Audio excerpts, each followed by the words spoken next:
ಈ ದಾಸೇಗೌಡರಿಗೆ ಬರೀ ಇವತ್ತು ಮಾತ್ರ ಕಾಲ್ ಮಾಡ್ತಿಲ್ಲ. ನಿಮಗೆ ದಾಸೇಗೌಡರು ನಿಮಗೆ ಫೋನ್ ಕೊಟ್ಟಿರೋದು ನಮ್ಮ ದುಡ್ಡು, ಕಾರ್ ಕೊಟ್ಟಿರೋದು ನಮ್ಮ ದುಡ್ಡು, ನಿಮ್ಮ ಮಕ್ಕಳು ಅಪ್ಪ ಅಮ್ಮನೋ ಯಾರೊಬ್ಬರು ಅಡ್ಮಿಟ್ ಆಗಿರ್ತಾರಲ್ಲ ಆಗ ಮೆಡಿಕಲ್ ದುಡ್ಡು ಕೊಡೋದು ಕೂಡ ಅದು ನಮ್ಮ ದುಡ್ಡಾಗಿರುತ್ತೆ. ನೋಡಿ ಇವರು ಎಷ್ಟು ನಾನು ಸುಮ್ಮನೆ ಫೋನ್ ಮಾಡ್ತೀನಿ ನೋಡೋಣ ಎಷ್ಟು ಯಾವತ್ತು ತೆಗಿತಾರೆ ತೆಗಿಲಿ ಅಂತ. ಒಬ್ಬ ಭ್ರಷ್ಟ ಅಧಿಕಾರಿ ಸಂಬಂಧಪಟ್ಟಂಗೆ ಫೈಲ್ನ ಕೊಡಿ ಅಂತ ಹೇಳಿದರೆ ಇನ್ನೂ ಕೂಡ ತೆಗೆದಿಲ್ಲ. ಈಗಲಿ ಜನಗಳಿಗೋಸ್ಕರ ಇಷ್ಟೆಲ್ಲ ಪ್ರಶ್ನೆ ಮಾಡಿದ್ದೀನಲ್ಲ, ಈಗ ಎಮ್ ಎಲ್ ಎಗಳು ಯಾಕೆ ಇದ್ರ ಬಗ್ಗೆ ಚರ್ಚೆ ಮಾಡಲ್ಲ ಗೊತ್ತಲ್ಲ ನಿಮಗೆ. ನಿಮ್ಗಳಿಂದ ವಿಷಯಕ್ಕೂ ತಂದಿದ್ದೀನಿ. ಅಧಿಕಾರಿಗಳು IAS ಇದರಲ್ಲ IASಗಳು ಇವರಿಗೆಲ್ಲ ಒಂದು ಚಿಟಿಕೆ ಹೊಡೆದ ಒಂದು ಕೆಲಸಗಳಾಗುತ್ತೆ ಅಲ್ಲ.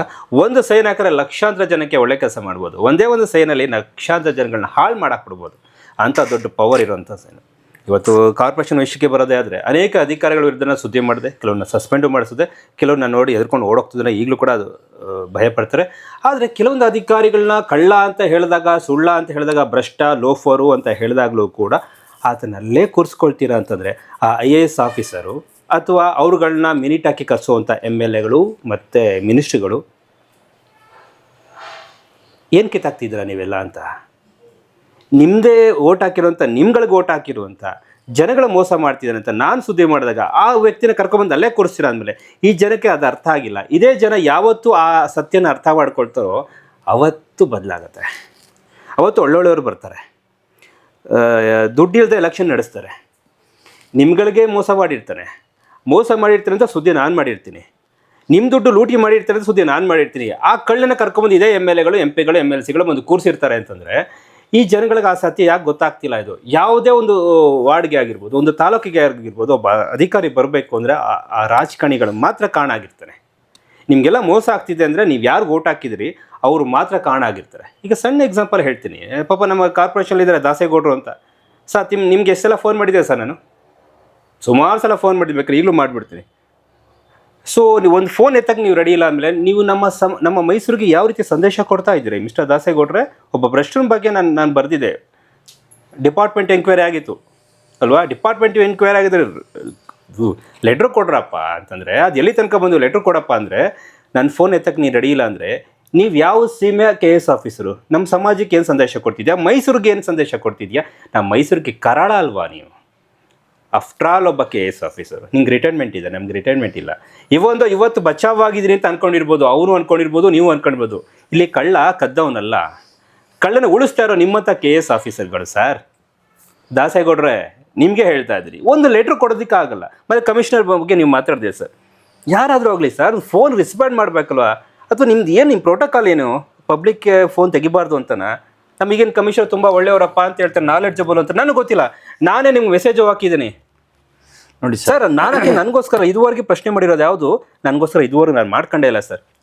ನೋಡಿ ಸರ್, ನಾಲೆಡ್ಜಬಲ್ ಒಬ್ಬ IAS ಅಧಿಕಾರಿ ನಾಲೆಡ್ಜಬಲ್ ಆಗಿರಲೇಬೇಕು. ಹೌದು, ನಾಲೆಡ್ಜ್ ಇಲ್ಲ IAS ಅಧಿಕಾರಿ ಮತ್ತೆ ಕಾಪಿ ಹೊಡ್ಕೊಂಡು ಬರೋಕ್ಕಾಗಲ್ಲ. ಅವರು ಒಬ್ಬ IAS ಅಧಿಕಾರಿ ಒಬ್ಬ ಈ ಸೋಷಿಯಲ್ ಇದು ಏನಿದೆ, ಈ ಸರ್ವಿಸಸ್ ಏನಿದೆ, ನಗರ ಪಾಲಿಕೆ ಕಮಿಷನರ್ ಹುದ್ದೆ ಏನಿದೆ, ಅದು ಸರ್ವಿಸ್ ಹುದ್ದೆ. ಹೌದು, ಆ ಸರ್ವಿಸಸ್ ಬರಬೇಕಾದ್ರೆ ಯೋಚನೆ ಮಾಡಬೇಕು, ನಾನು ಫೀಲ್ಡಲ್ಲಿ ಇರಬೇಕು ಅಂತ. ಹೌದು. ಈಗ ನಾನು ಫಾರ್ ಎಕ್ಸಾಂಪಲ್ ನಿಮ್ಗೊಂದು 2-3 ಎಕ್ಸಾಂಪಲ್ನ ಅಧಿಕಾರಿಗಳನ್ನ ಹೇಳಿ ಬಯಸ್ತೇನೆ. ಮೊದಲನೇದು K. ಶಿವರಾಮ್, ನಾನು ನೋಡಿದಾಗೆ. ಓಕೆ. ಎರಡನೇದು ಇಬ್ರಾಹಿಂ.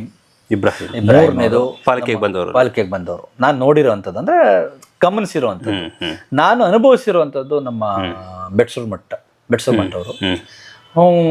ಕೆಲವಾರು ಅಧಿಕಾರಿಗಳು ಇಂಥದ್ದು ಭಾಳ ಒಳ್ಳೊಳ್ಳೆ ಅಧಿಕಾರಿಗಳು ಕೆಲಸ ಮಾಡಬೇಕು ಅಂತಂದ್ರೆ ಕೆಲವು ಡೇರಿಂಗ್ ಡಿಸಿಷನ್ಸ್ನ ತಗೊಳ್ತಾರೆ. ಕಾನೂನು ಒಳಗಡೆನೆ ಅವಕಾಶ. ಹಂಗಾರೆ ಕಾನೂನು ಒಳಗಡೆ ನೀವು ಮಾಡಕ್ಕೆ ಹೋದ್ರೆ ಏನು ಮಾಡೋಕ್ಕಾಗಲ್ಲ. ಕಾನೂನು ಒಳಗಡೆ ತಂದು ಮಾಡೋ ಅಂತಾನೆ ಒಬ್ಬ ಅಧಿಕಾರಿ ಅಂತ. ಇಡೀ ಭಾರತದಲ್ಲಿ ಅದಕ್ಕಿಂತ ಒಳ್ಳೆ ದೊಡ್ಡ ಪೋಸ್ಟ್ ಇದೆಯಾ ಸರ್? ಕಾನೂನು ಒಳಗಡೆ ತಂದು ನೀವು ಜನಗಳ ಕೆಲಸ ಮಾಡಿದ್ರೆ ತಪ್ಪೇನಿದೆ? ಹೌದಪ್ಪ, ಕಾನೂನು ಒಳಗಡೆ ಇಲ್ಲ ಅಂತ ಹೇಳಲಿಕ್ಕೆ ಬಯಸ್ತೀರಿ. ಕಾನೂನು ಒಳಗಡೆ ಇಲ್ಲದೆ ಹೋದನ್ನ ಕಾನೂನು ಒಳಗಡೆ ತಗೊಂಡ್ಬನ್ನಿ. ಸುಮ್ಮನೆ ಕೈ ಕಣ್ಣು ಕೂತ್ಕೊಂಡ್ಬಿಟ್ರೆ ತಗೊಳ್ಳ ಫೈಲ್ ನಿಮ್ಗೆ ಬೇಕಾದಾಗೆಲ್ಲ ತರ್ಸ್ಕೊತೀರಾ? ಭ್ರಷ್ಟ ಅಧಿಕಾರಿ ಬಂದು ಕೂತ್ಕೋತಾರೆ ಅಂದ್ರೆ ಕಾನೂನು ಒಳಗಡೆ ಇದೆಯಾ ಅದು? ಹಂಗಾಗಿ ನೋಡಿದಿರಿ, ಮೂಢ ಹಗರಣಗಳು ನೋಡಿದಿರಿ. ಫಸ್ಟ್ ಸುದ್ದಿ ಮಾಡ್ದವ್ ನಾನೇ ಸರ್. ಈಗ ರಾಜಕೀಯಕ್ಕೆ ಬಂತು, ವೆರಿ ಫಸ್ಟ್ ಮಾಡ್ದವ್ ನಾನೇ. ದಿನೇಶು ಮತ್ತೆ ನಟೇಶ್ನ ಕಳ್ಳ ಅಂತ ಹೇಳ್ದವ್ ನಾನೇ. ಮೂಢ ಹಗರಣಗಳ ಸುದ್ದಿಗಳನ್ನ ನೋಡಿದಿರಿ. ನಾವು ಇವೆಲ್ಲ ನೋಡಿದಿರಿ, ನೀವೆಲ್ಲ ಹೆಚ್ಚು ಹೆಚ್ಚು ಅನುಭವ ಆಗಿದೆ ನಿಮಗೆ. ಅದರಿಂದ ಈ ವ್ಯವಸ್ಥೆನ ನಾವು ಸರಿ ಮಾಡಬೇಕು ಅಂದ್ರೆ ಇದಕ್ಕೆ ಮೊದಲನೇ ಆಪ್ಷನ್ ಚುನಾವಣೆ ನಡೆಯುವಂಥದ್ದು ನಡಿಬೇಕು. ಅದು ಚುನಾವಣೆ ನಡೆಯೋಕ್ಕೆ ರಾಜ್ಯ ಸರ್ಕಾರ ಗಮನ ಹರಿಸಬೇಕು. ಇದು ನನ್ನ ಆಗ್ರಹ ಕೂಡ. ಆಮೇಲೆ ಇದು ನಮ್ಮ BJP ಸ್ಟ್ಯಾಂಡ್ ಕೂಡ. ಸೊ ಹಂಗಾಗಿ ಬೆಸ್ಟ್ ಮೊದಲನೇದು ಇದನ್ನು ಮರೀಚಿಕೆ ಮಾಡುವಂಥ ಕೆಲಸ ಮಾಡಬಾರ್ದು. ಸಾರ್ವಜನಿಕರಿಗೆ ಅನುಕೂಲ ಆಗುವಂಥ ಕೆಲಸನ ನಗರ ಪಾಲಿಕೆ ಸದಸ್ಯರು, ನಗರ ಪಾಲಿಕೆ ರೆಪ್ರೆಸೆಂಟೇಷನ್ ಇರುವಂಥರ ಮೂಲಕ ಆದಾಗ ನಿಮಗೆ ಅದು ಭಾಳ ಒಳ್ಳೆ ಇದಾಗ್ತದೆ ಅನ್ನೋದು ನನ್ನ ವ್ಯಕ್ತಿಗತ. Yes sir. ಸೊ ಈಗ ನೋಡಿ, ನಾನು KS ಅಧಿಕಾರಿ ಕಾರ್ಪೊರೇಷನಲ್ಲಿ ದಾಸೇಗೌಡರು ಅಂತ ಇದ್ದಾರೆ, ಅವ್ರ ನಂಬರ್ ಕೂಡ ಹೇಳ್ಬಿಡ್ತೀನಿ ಒಂಚೂರು. ಈಗ ಇವ್ರಿಗೆಲ್ಲ ನಾವು ಫೈಲ್ ತೊಗೊಂಡೋಗಿ ನಮ್ಮ ಕಡೆಯವ್ರದ್ದು ಅಂತ ಹೇಳೋಂಥ ದರ್ದು ನಮ್ಗೆ ಯಾವತ್ತೂ ಬಂದಿಲ್ಲ, ಮುಂದೆನೂ ಬರೋಲ್ಲ. ನಾನು ಯಾರು ಅಂತ ಗೊತ್ತಿದೆ. ಈ ದಾಸೇಗೌಡರಿಗೆ ಬರೀ ಇವತ್ತು ಮಾತ್ರ ಕಾಲ್ ಮಾಡ್ತಿಲ್ಲ. ನಿಮಗೆ ದಾಸೇಗೌಡರು ನಿಮಗೆ ಫೋನ್ ಕೊಟ್ಟಿರೋದು ನಮ್ಮ ದುಡ್ಡು, ಕಾರ್ ಕೊಟ್ಟಿರೋದು ನಮ್ಮ ದುಡ್ಡು, ನಿಮ್ಮ ಮಕ್ಕಳು ಅಪ್ಪ ಅಮ್ಮನೋ ಯಾರೊಬ್ಬರು ಅಡ್ಮಿಟ್ ಆಗಿರ್ತಾರಲ್ಲ ಆಗ ಮೆಡಿಕಲ್ ದುಡ್ಡು ಕೊಡೋದು ಕೂಡ ಅದು ನಮ್ಮ ದುಡ್ಡಾಗಿರುತ್ತೆ. ನೋಡಿ ಇವರು ಎಷ್ಟು ನಾನು ಸುಮ್ಮನೆ ಫೋನ್ ಮಾಡ್ತೀನಿ, ನೋಡೋಣ ಯಾವತ್ತು ತೆಗಿತಾರೆ ತೆಗಿಲಿ ಅಂತ. ಒಬ್ಬ ಭ್ರಷ್ಟ ಅಧಿಕಾರಿ ಸಂಬಂಧಪಟ್ಟಂಗೆ ಫೈಲ್ನ ಕೊಡಿ ಅಂತ ಹೇಳಿದರೆ ಇನ್ನೂ ಕೂಡ ತೆಗೆದಿಲ್ಲ. ಈಗಲಿ ಜನಗಳಿಗೋಸ್ಕರ ಇಷ್ಟೆಲ್ಲ ಪ್ರಶ್ನೆ ಮಾಡಿದ್ದೀನಲ್ಲ, ಈಗ MLAಗಳು ಯಾಕೆ ಇದ್ರ ಬಗ್ಗೆ ಚರ್ಚೆ ಮಾಡಲ್ಲ ಗೊತ್ತಲ್ಲ ನಿಮ್ಗಳ ವಿಷಯಕ್ಕೂ ತಂದಿದ್ದೀನಿ. ಬಟ್ ಇದೆಲ್ಲ ನೋಡಿ ಸರ್, ನಮ್ಮಂಥ ಜನಗಳ ದುಡ್ಡನ್ನು ತಿಂದವನ್ನ ಅಲ್ಲೇ ಉಳಿಸೋದಿದೆಯಲ್ಲ, ಅದು ಸಮಾಜ ದ್ರೋಹ. ಇದು ಸರ್ಕಾರ ಗಮನ ಹರಿಸಬೇಕು.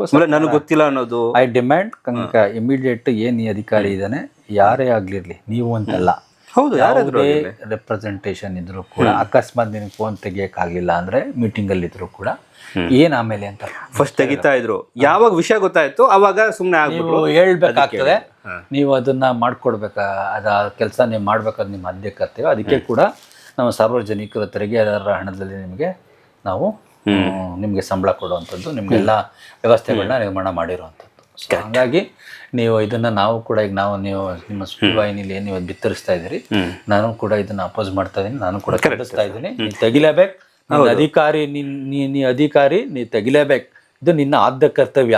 ನೀ ತೆಗಿಲಿಲ್ಲ ಅಂತಂದ್ರು ನಿಮ್ಗೆ ಏನಾರು ಅವತ್ತು ಆಗ್ಲಿಲ್ಲ ಅಂದ್ರೂ ಕೂಡ ಅಟ್ಲೀಸ್ಟ್ ನೀನು ಯಾವಾಗ ಆಗುತ್ತೆ ಅವಾಗ ನೀನು ಅವ್ರಿಗೆ ಫೋನ್ ಮಾಡಿ ಏನು ಸರ್ ಸಮಾಚಾರ, ಏನಾಗಬೇಕಾಗಿತ್ತು ಅಂತ ಕೇಳಬೇಕಾದ್ದು ನಿನ್ನ ಧರ್ಮ ಕೂಡ ಅಥವಾ ನಿನ್ನ ಡ್ಯೂಟಿ ಕೂಡ. ಅದಕ್ಕೆ ಕೂಡ ಸಾರ್ವಜನಿಕರನ್ನ ನಿನಗೆ ಕೊಡ್ತಾ ಇರೋದು. ಈಗ ಜನಗಳಿಗೆ ಸಾಕ್ಷಿ ಕೊಟ್ಬಿಟ್ಟಿದ್ದೀನಿ. ನಾವು ಮೈಸೂರಲ್ಲಿ GT ದೇವೇಗೌಡ ಇದ್ದಾರೆ, ಆ ಕಡೆ ತನಿಲ್ ಶೆಟ್ಟಿ ಇದ್ದಾರೆ, ಈ ಕಡೆ ಶ್ರೀವಾಸ್ ಅವರು ಇದ್ದಾರೆ, ಮತ್ತು ಹರೀಶ್ ಕೊಟ್ಟಿದ್ದಾರೆ, ಮತ್ತು MLAಗಳು ಬೇರೆಯವರು ಇದ್ದಾರೆ. ನೀವು ಕೂಡ ಈ ಕಾರ್ಯಕ್ರಮ ನೋಡಿದ್ರೆ ಅವ್ನು ಯಾರು ಅಂತ ಹೇಳ್ರಪ್ಪ. ನಿಮಗೆ ಸುದ್ದಿಗಳು ಮಾಡಿದ್ದೀನಿ ಆಲ್ರೆಡಿ. ಈಗ ಅವರು ನಮಗೆ ಕೇಸ್ ಹಾಕೋ ಲೆವೆಲ್ಗೆ ಹೋಗ್ಬಿಡ್ತಾರೆ ಸರ್. ಮಾನಷ್ಟ ಮೊಕದ್ದಮೆ ಆಯಿತು, ಮರ್ಯಾದೆ ಹೋಯ್ತು ಅಂತ ಕಳ್ಳ ಅಂತ ನಾನು ದಾಖಲೆ ಕೊಟ್ಟಿದ್ದೀನಿ, ಅಕೌಂಟ್ಗೆ ದುಡ್ಡು ಹಾಕ್ಸ್ಕೊಂಡಿರ್ತಾರೆ ಅವರು. ಈಗ ಅಂದ್ರೆ ಇವೆಲ್ಲ ಸಂದೇಶ ಜನಗಳಿಗೆ ಅರ್ಥ ಆಗ್ಬೇಕು. ನಮ್ ದೊಡ್ಡಗೆ ಶ್ರೀ ಅವರು ಫೈಟ್ ಮಾಡ್ತಾ ಇದಾರೆ, ನಾವು ಈಗ MLA ಗೆಲ್ಸ್ಬಿಟ್ಟಿದ್ವಿ, MLA ತೆಗಿತಾ ಇಲ್ಲ ಅಂದ್ರೆ ಅವ್ನ್ ಕಳ್ಳ, ಅವ್ನ್ ಭ್ರಷ್ಟ, ಮತ್ತೆ ಅವ್ನ್ ಗೋಟ್ ಹಾಕ್ಬೇಡಿ. ಈಗ ಶ್ರೀ ಗೋಟ್ ಹಾಕ್ಬೇಡಿ. ಮತ್ತೆ ಈಗ ನಾನು ಹೇಳೋದೇನು ಗೊತ್ತೇ, ನೀವು ಕೇಳೋದ್ರಲ್ಲಿ ಏನೊಬ್ಬ ಅಧಿಕಾರಿ ಕೇಳೋದ್ರಲ್ಲಿ ನಿಮ್ಗೆಲ್ಲ ಅವಕಾಶಗಳಿದೆ. ಇವತ್ತಿನ ಪರಿಸ್ಥಿತಿ ಒಳಗಡೆ ನೀವು ಏನಿದೆ ಇದನ್ನ ನೀವು ಈ ಥರ ನಾವು ಫೋನ್ ಮಾಡಿ ಸಾರ್ವಜನಿಕರ ಕೆಲಸಕ್ಕೋಸ್ಕರ ಫೋನ್ ಮಾಡಿದ್ದೆ ಅಂದ್ಬಿಟ್ಟು ಒಂದು ರೆಕಾರ್ಡ್ ಮಾಡಿ ನೀವು ಅದನ್ನ ಮೇಲ್ಕಂಠ ಅಧಿಕಾರಿ ಸಾಕು ಬಿಡಿ ಸರ್. ಇಷ್ಟಾದ್ರೂ ಕೂಡ ಆ ವ್ಯಕ್ತಿಗಳನ್ನ ಅಲ್ಲೇ ಉಳಿಸ್ಕೋತಾರೆ ಅಂದ್ರೆ ಮತ್ತೆ ಇದೇ MLAಗಳನ್ನ ಅದು ಯಾರಾಗಿಲ್ಲ 5 ಜನ MLA ಇದೆಲ್ಲ ಅವ್ನು ಮತ್ತೆ ಗೆಲ್ಲಿಸ್ಬೇಡಿ. ಮತ್ತೆ ಗೆಲ್ಲಿಸ್ಬೇಡಿ. ನಿಮ್ಗೋಸ್ಕರ ಅಲ್ವಾ ಪ್ರಶ್ನೆ ಮಾಡಿದ್ದು, ನಿಮ್ ದುಡ್ಡು ತಿಂದಿದ್ದಾನೆ ಅಂತ ನಾವು ಪ್ರಶ್ನೆ ಮಾಡಿದ್ದು. ಮತ್ತೆ ಅವ್ರನ್ನೇ ಗೆಲ್ಲಿಸ್ತೀರಾ ಅಂತಂದ್ರೆ ನಾವು ನಿಮ್ ಪರವಾಗಿ ಮತ್ತೆ ಸುದ್ದಿ ಮಾಡ್ಬೇಕಾ? ನೀವು ಹೇಳಿ, ಯಾವ ಮುಖ ಇಟ್ಕೊಂಡು ನಾವು ಸುದ್ದಿ ಮಾಡುವ? ಬಟ್ ಹಾಗಂತ ಬಗ್ಗೋನಲ್ಲ, ಸುದ್ದಿ ಅಂತೂ ಮಾಡ್ತಿರ್ತೀವಿ, ಯಾರೇ ಮಾಜಿ ಆದರೂ ನಾವು ಮಾಜಿ ಆಗ. But thank you so much. But ಒಂದು ಕ್ವಾಲಿಟಿಗೆ ಒಂದು ಟಾಕ್ನ ನೀವು ಮಾತಾಡಿದ್ರಿ. ಆಲ್ಮೋಸ್ಟ್ ಸತ್ಯ ಆಯಿತು, ಸತ್ಯವನ್ನೇ ಹೇಳುತ್ತಾನೆ, ಸತ್ಯವನ್ನಲ್ಲದೆ ಬೇರೆ ಏನು ಹೇಳೋದಿಲ್ಲ ಅಂತ ಹೇಳಿದ್ರೆ ಅಂತ ಅನ್ಕೊಳ್ತೀನಿ. Thank you so much. ನಿಮ್ಮಷ್ಟು ಕಟ್ಟುವಾಗಿ ಇನ್ನೊಂದು ಹೇಳ್ಬಿಡ್ತೀನಿ, ನಿಮ್ಮಷ್ಟು ಕಟ್ಟುವಾಗಿ ನಮಗೆ ಟೀಕೆ ಮಾಡೋಕ್ಕಾಗಲ್ಲ. ನಾವು ವ್ಯವಸ್ಥೆ ಒಳಗಡೆ ಇದ್ದೀವಿ, ನಿಮ್ಮದೇ ಬೇರೆ. ನೀವು ಒಬ್ಬ ಮಾಧ್ಯಮ ರಂಗದಲ್ಲಿದ್ದೀರಿ, ನಾವು ರಾಜಕೀಯ ರಂಗದಲ್ಲಿದ್ದೀವಿ.